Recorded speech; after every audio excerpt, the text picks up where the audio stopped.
Doctor Mohammad Yunus এখন রাষ্ট্র ক্ষমতা পরিচালনা করছেন। বেশিদিন নয়, মাত্র ২ সপ্তাহ হলো তিনি আহ ঠিক প্রধানমন্ত্রীর যে চেয়ারটি, সেই চেয়ারটি পরিচালনা করছেন তার প্রিয়জন এবং আপনজনদেরকে নিয়ে। এবং এখন পর্যন্ত যতটুকু আমরা জানতে পেরেছি যে কোনো রকম দেশি এবং বিদেশি কোনো চাপ তার উপরে নেই। তিনি নিজের ইচ্ছায়, নিজের পছন্দে চলছেন। কারা উপদেষ্টা হবেন, কারা সচিব হবেন এবং গুরুত্বপূর্ণ পদ পদবিতে কারা বসবেন, এই পুরো জিনিসটি তিনি স্বাধীনভাবে করতে পারছেন। স্বাধীনভাবে কাজ করার মতো তার তাগত রয়েছে, শক্তি রয়েছে। এবং আগামী দিনগুলোতে যদি তার এই কর্মের ফলে দেশের উন্নয়ন ঘটে, সংস্কার হয়, ব্যাপক পরিবর্তন হয়, বহির্বিশ্বে আমাদের মান মর্যাদা বৃদ্ধি পায়, তাহলে তাকে নিয়ে যে মিথ ছিল মানুষের মনে, তিনি জ্ঞানী, গুণী, বিশ্ববিখ্যাত ব্যক্তি, তিনি সব পারেন এবং তাকে ওন করা আমাদের জন্য গৌরবের বিষয়। এরকম প্রচার এবং প্রোপাগান্ডা আমরা যারা চালিয়েছিলাম, আমাদের খুশির সীমা পরিসীমা থাকবে না। কিন্তু তিনি যদি ব্যর্থ হন, তাহলে এই যে জেন জেড, জেনারেশন জে বা জেনারেশন জেড, যে তারুণ্য এই বিপ্লবটি ঘটালো এবং সেই তারুণ্যের যে অভ্যুত্থানের সঙ্গে আমজনতা, সাধারণ জনতা তারা যোগদান করলেন এবং তার ফলে ডক্টর মোহাম্মদ ইউনূস এবং তার সঙ্গী সাথীরা যে ক্ষমতায় বসলেন। কোনো কারণে যদি ডক্টর ইউনূস ফেল করেন, পরাজিত হন, ব্যর্থ হন, আল্লাহ না করুক, প্রথমে নাউজুবিল্লাহ বলে নিচ্ছি, যদি এমন পরিস্থিতি হয় তাকেও শেখ হাসিনার মতো চলে যেতে হয়, পালিয়ে যেতে হয়, কিংবা এমন যদি হয় তিনি হঠাৎ করে আমেরিকা চলে গেলেন আর এলেন না, কিংবা ইতিপূর্বে তিনি যখন রাজনৈতিক দল করেছিলেন, এটাতে রেকর্ড রয়েছে, তার সঙ্গে অনেকে যোগদান করেছিলেন এবং তার উপর নির্ভর করেছিলেন, কিন্তু শেষ মুহূর্তে এসে তিনি একেবারে 180 ডিগ্রি অ্যাঙ্গেলে গিয়ে বললেন, আমি রাজনীতি বুঝি না, রাজনীতি করব না, এটা ভুল হয়েছে। এবং তিনি একেবারে এয়ারপোর্টে এসে সেই কানে ধরে তিনি জাতির কাছে মাপ চাইলেন। তো এই ঘটনা যখন ঘটেছিল, সে আজ থেকে 15 বছর আগে, তারও আগে, 16 বছর আগে, তখন তার তারুণ্য ছিল, বয়স ছিল, তাগত ছিল। এখন তিনি বয়সের ভারে নুজু, কাজেই আগের মতো তার তারুণ্য নেই, শারীরিক শক্তি নেই, মনোবল নেই, কিন্তু মেধার যোগ্যতা হয়তো আগের চেয়ে বেশি আছে, অভিজ্ঞতা আগের চেয়ে বেশি আছে। তো এই কারণে তার সফলতার কোনো বিকল্প নেই আমাদের জন্য।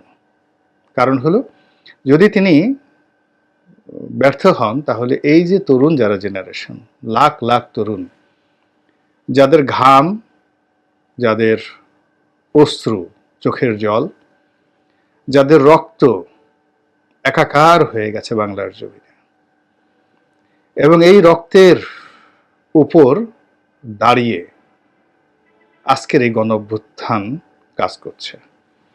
যদি কোনো তৃতীয় শক্তি আসে, যদি কোনো অশুভ শক্তি আসে, তাহলে এই লক্ষ লক্ষ তরুণের ঘর বাড়ি জ্বালিয়ে দেয়া হবে। আমরা যারা বড় বড় কথা বলছিলাম, আমাদেরকে জীবন্ত কবর দেয়া হবে। আমরা যারা দেশের মধ্যে আছি, জীবন্ত কবর। এখানে যাদেরকে এখন আইন আদালতে তোলা হচ্ছে, গ্রেপ্তার করা হচ্ছে, এটা তারা অনেক সৌভাগ্যবান। কিন্তু আগামীতে যদি আমরা পরাজিত হই, আমরা এই সুযোগটুকু পাবো না। আমাদেরকে একেবারে জীবন্ত ভস্য করা হবে, চিতায় ফেলে আমাদেরকে জ্বালিয়ে দেওয়া হবে, অনেককে একেবারে জীবন্ত পুঁতে ফেলা হবে এবং আমাদের বাড়িঘর এমনভাবে মিশিয়ে দেওয়া হবে, মনে হবে এখানে কোনো বাড়িঘর ছিলই না। কাজেই ডক্টর ইউনূস কোনো একক ব্যক্তি নন, তার ইচ্ছার সঙ্গে আমাদের জীবন জড়িত, তার সফলতার সঙ্গে আমাদের বেঁচে থাকার যে আকাঙ্ক্ষা, সুখ, শান্তি এবং সমৃদ্ধি জড়িত। কাজেই তাকে তেল মারা যাবে না, পুতু করা যাবে না তাকে নিয়ে। তাকে প্রতি মুহূর্তে সচেতন রাখার জন্য অত্যন্ত বিনয়ের সঙ্গে, যাতে তার মনে কষ্ট না লাগে, এইভাবে কিছু কথা বলতে হবে। আমি শুরু করেছি, অনেকেই শুরু করেছেন। আমি চেষ্টা করছি যেন কোনো অবস্থাতেই এই প্রবীণ মানুষটি, সম্মানিত মানুষটি আমার দ্বারা আঘাতপ্রাপ্ত না হন। কিন্তু আমি অতীতে শেখ হাসিনাকে নিয়ে অনেক নির্দয় সমালোচনা করেছি সেই 2009 সন থেকেই।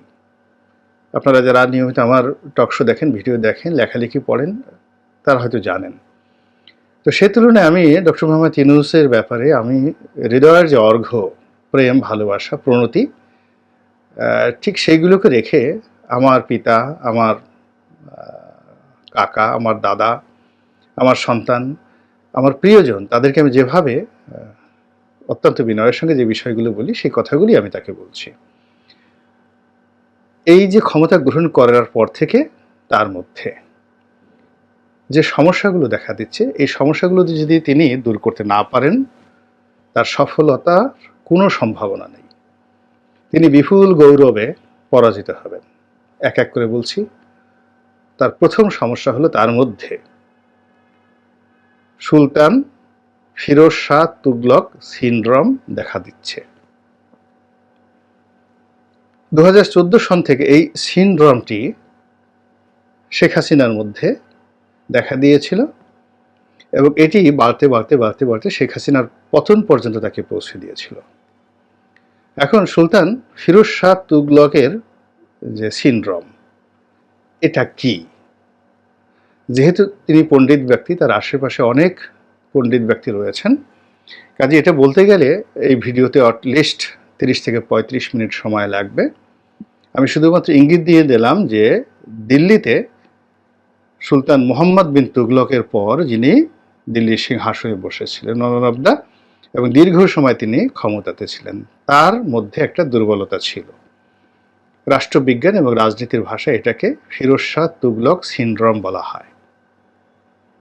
এবং ওই সমসাময়িক যে কজন ঐতিহাসিক ছিলেন, ফিরিস্তা, তারপরে মিনহাজুস সিরাজ, তারা সবাই স্পষ্টভাবে এই বিষয়গুলো লিখে গিয়েছেন এবং রাজনীতির অনেক বইতে এই সিনড্রোম সম্পর্কে, এমনকি অপরাধ বিজ্ঞানের বইতেও এই সিনড্রোম সম্পর্কে বিস্তারিত বিবরণ রয়েছে। ডক্টর ইউনূস এবং তার যেহেতু একটা গবেষণা সেল রয়েছে এবং অনেক বিজ্ঞ ব্যক্তি রয়েছেন, এই বিষয়গুলো উপস্থাপন করে তার কাছে যদি দেয়া হয়, তৈরি করে দেওয়া হয় এবং তিনি যদি এই সিনড্রোম থেকে মুক্ত হন, আশা করি তিনি অনেক ভালো করতে পারবেন। তার 2 নম্বর যে সমস্যা, তিনি মন এবং মানসিকতায় চট্টগ্রামের বাইরে যেতে পারছেন না এবং গ্রামীণ ব্যাংকের বাইরে যেতে পারছেন না। এবং তিনি যেভাবে গ্রামীণ ব্যাংক চালিয়েছেন, তার প্রতিষ্ঠানগুলো চালিয়েছেন এবং চট্টগ্রামের যে অঞ্চল থেকে এসেছেন, এই আঞ্চলিকতা এই অল্প সময়ের মধ্যে তার উপর যেভাবে ভর করেছে, এটি কোনো অবস্থাতেই তার জন্য শুভ পরিণয় বা পরিণতি বয়ে আনবে না। এটা থেকে তাকে বের হতে হবে, তাকে সার্বজনীন হতে হবে। কেন গ্রামীণ ব্যাংকের নূরজাহান বেগমকে তার লাগবে? এগুলো নিয়ে কথা হচ্ছে। কেন লামিয়াকে তার লাগবে?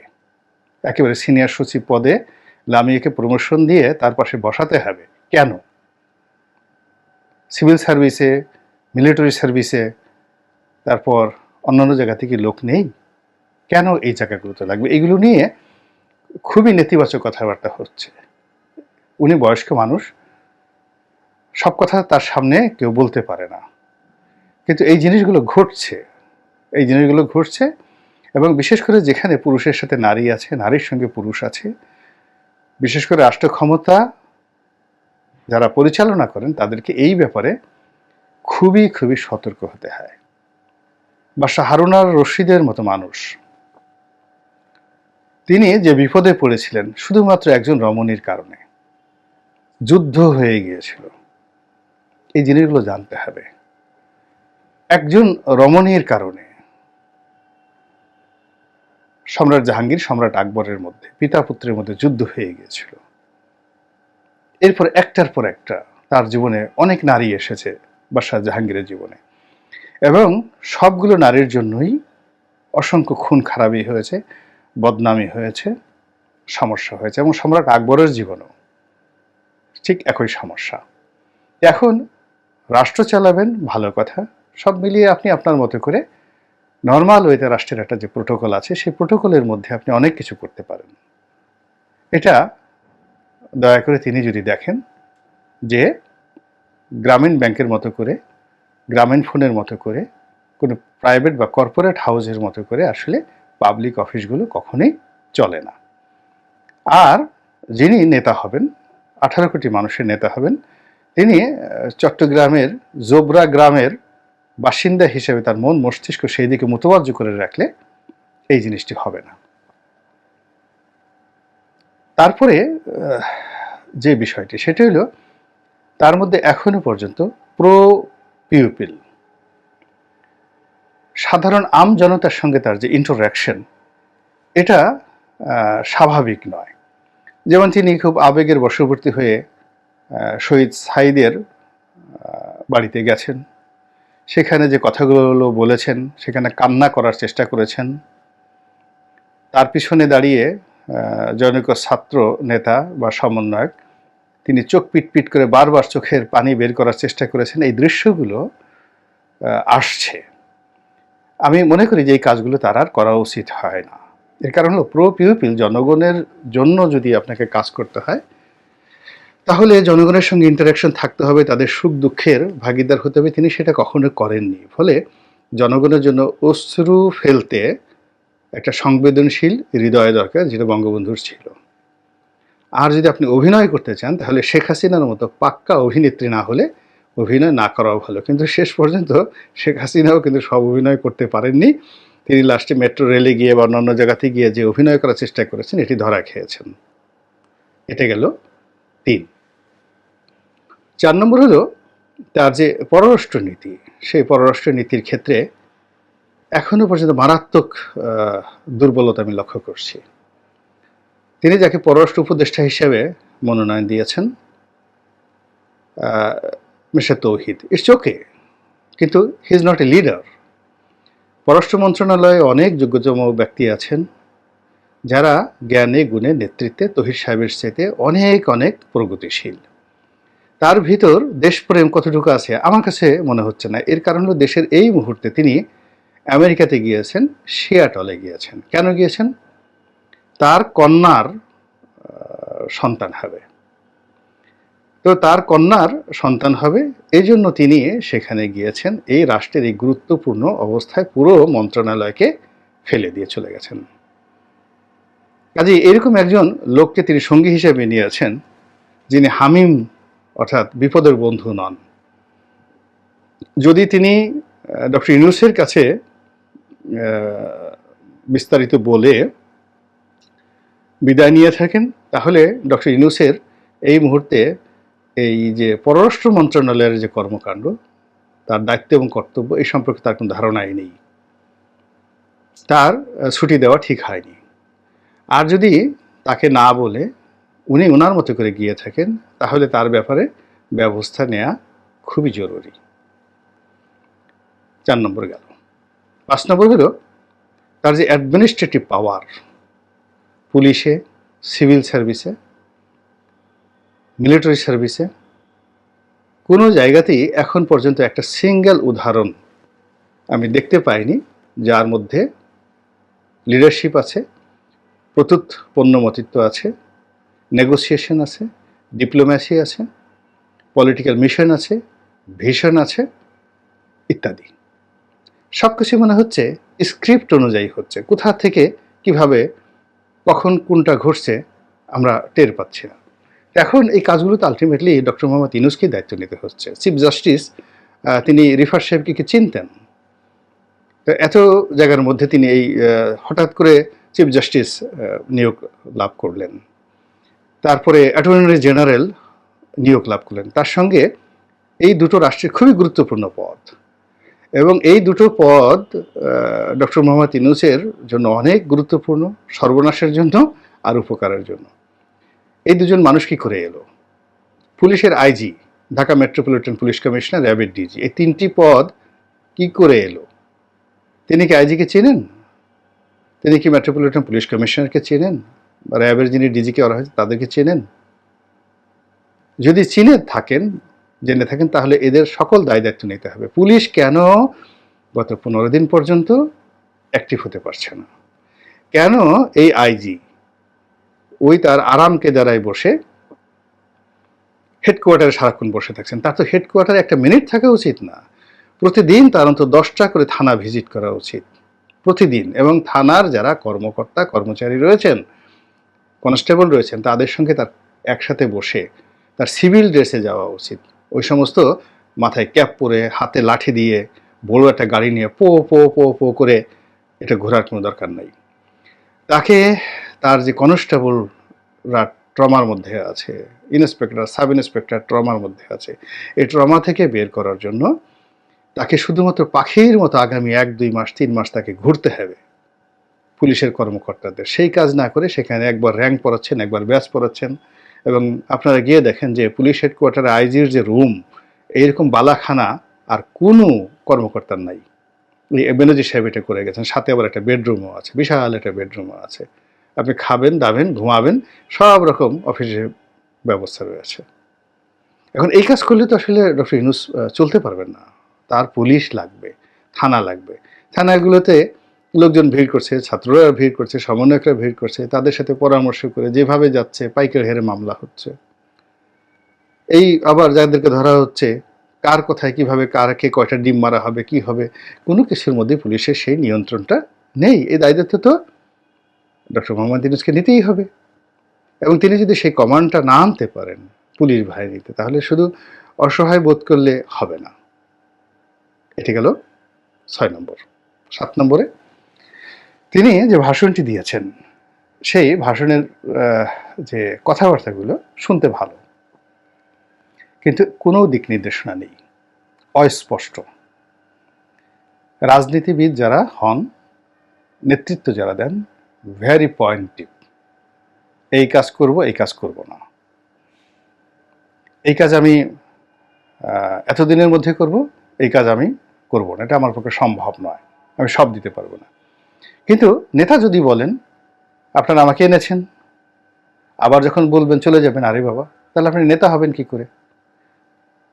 কথাটা একটু ব্যাখ্যা করেন তো, জিনিসটা কেমন হয়? আপনারা আমাকে এনেছেন, তাহলে আমরা ডেকে ডেকে এনেছি, আসো আসো আসো, ভালো কথা। কে ডেকে এনেছে? আবার বলছেন যে আমাকে বলতে গেলে যদি বলেন যে চলে যাব, চলে যাব, তাহলে আপনার দরকারটা কি? কেন আপনার দরকার? আপনার এই পদ, আপনার এই পেছনে রাষ্ট্র যে অর্থ খরচ করছে, আপনাকে যে বাড়িতে রাখা হয়েছে, কেন বলেন? আপনি আমাদেরকে সেবা করবেন, আমাদেরকে চলে যাবেন কেন? কেন আপনার এই হতাশা? কেন আপনার এই অদূরদর্শিতা? কেন আপনার এই কণ্ঠে অসহায়ত্ব? এই জায়গাগুলো ঝেড়ে ফেলে, ইউ আর এ লিডার, আপনি নেতা, আপনি সেই ইউরোপ আমেরিকার সাজানো কোনো মঞ্চের বক্তা নন। You R a leader. আপনার প্রতিপক্ষ শেখ হাসিনা, নরেন্দ্র মোদী, আপনার প্রতিপক্ষ বেগম খালেদা জিয়া, তারেক রহমান, আপনার প্রতিপক্ষ জামাত, দেশের 18 কোটি মানুষের মধ্যে ছাত্ররা যারা বসিয়েছে তার বাইরে একটা বিশাল শ্রেণী, কম করে 5 থেকে 6 কোটি মানুষ, আওয়ামী লীগ যারা করে, তারা প্রতি মুহূর্তে আপনাকে টেনে হিসড়ে নামানোর জন্য পথ পেতে বসে আছে।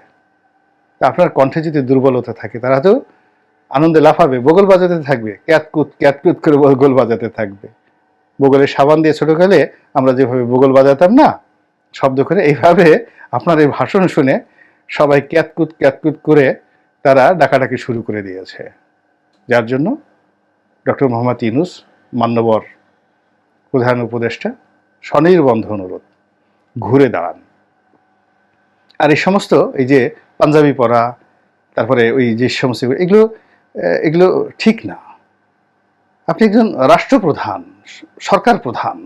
এখন চুপ্পু সাহেব রাষ্ট্রপ্রধান হলেও দুটো জিনিস আপনার মধ্যে।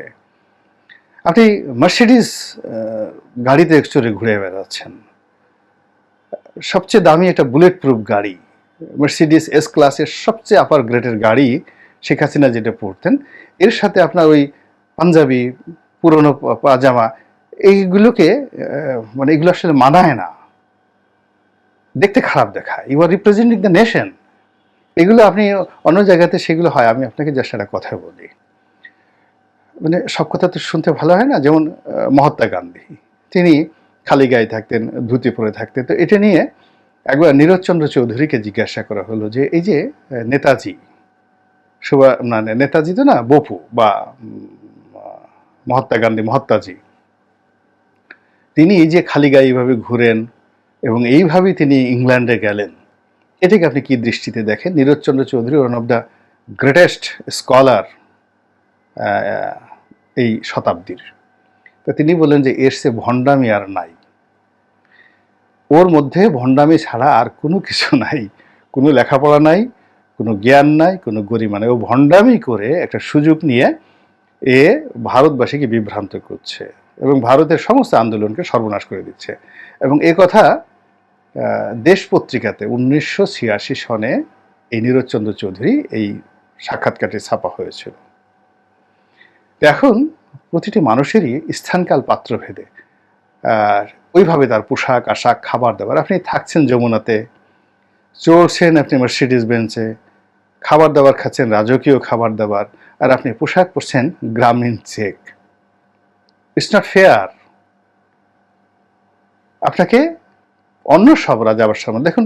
একসময় নরেন্দ্র মোদী খুব অফ ড্রেস ছিল, মমতা ব্যানার্জি অফ ড্রেস পরেন, কিন্তু যখন রাষ্ট্রীয় যে প্রোটোকল হয় সেখানে বিশ্ব নেতাদের মাঝে যখন আপনি দাঁড়াবেন, বাংলাদেশকে রিপ্রেজেন্ট করবেন, আপনি নেলসন ম্যান্ডেলার পোশাকের দিকে তাকায় দেখেন তো, তার পোশাকের দিকে তাকায় দেখেন। এখন আপনি কি নেলসন ম্যান্ডেলার চেয়ে বড় হয়ে গেছেন? তার পোশাকের দিকে তাকায় দেখেন কি স্মার্ট তিনি ছিলেন। একটা জাতীয় পোশাক পরতেন, নিজস্ব একটা ড্রেস ছিল ইয়াসির আরাফাতের। আপনি একবার তাকায় দেখেন তো সেই পোশাকগুলো। কিংবা আপনি চে গুয়েভারের পোশাক দেখেন, বা চে গুয়েভারের বন্ধু যিনি ফিদেল ক্যাস্ট্রো, তার পোশাক দেখেন। সালভেদর আলেন্দের পোশাক দেখেন। কত বড় বিপ্লবী নাসের, গামাল আব্দেল নাসের, তার পোশাক দেখেন। সেইভাবে আপনি সুন্দর করে নিজেকে প্রস্তুত করেন। অ্যাজ লং অ্যাজ আপনার ফুড যদি ভালো না হয়, আপনার মনে স্পৃহা জাগবে না। পোশাক যদি ভালো না হয়, এবং আপনি যদি পরিবেশ, যে চেয়ারে বসেন, চেয়ারের সাথে যদি আপনার মন মানসিকতা ওইভাবে রাজস্বিকতা না আসে, রাজার চেয়ারে প্রজা বসে না। আপনি রাজার চেয়ারে বসে আছেন, রাজার চেয়ারে রাজার মতোই বসতে হয়। রাজা কখনো মানে ভয় পায় না, তাকে রাজদণ্ড হাতে নিয়ে রাজার মতোই সবকিছু চলতে হয়। তো এই যে লক্ষণগুলো বললাম, আপনি শুনবেন কি শুনবেন না আপনার ব্যাপার, কিন্তু যেহেতু আপনার সঙ্গে আমাদের অনেকের নিয়তি জড়িয়ে গেছে, কাজে এই কথাগুলো বলা ছাড়া আমাদের আর কোনো উপায় নাই।